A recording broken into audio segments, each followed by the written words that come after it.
Disadvantages of cyber insurance are many. Information technology is an inherent facet of virtually all modern businesses. The requirement for separate product only exists because of a deliberate scoping exercise which has excluded theft and damage associated with modern technologies from the existing product lines.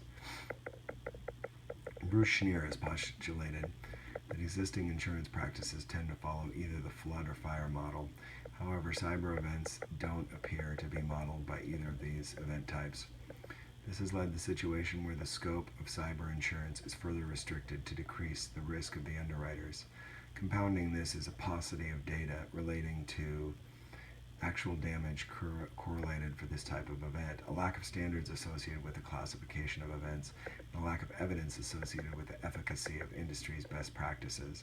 Insurance relies upon the sound actuarial data against a large static background of risk.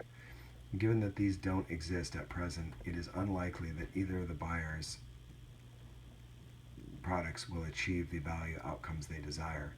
The view of the market is reflected in the current market state where standard exclusions result in a situation where an insurer could argue that they apply to almost any data breach.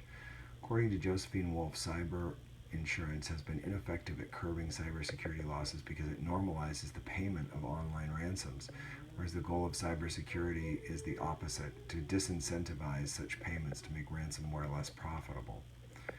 Early works in the 1990s focused on the general merits of cyber insurance.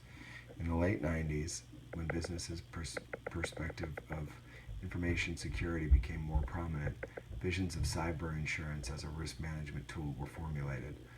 Although its roots in the 1980s looked promising, battered by events such as Y2K and 9/11 attacks, the market for cyber insurance failed to thrive and remained in a niche for unusual demands.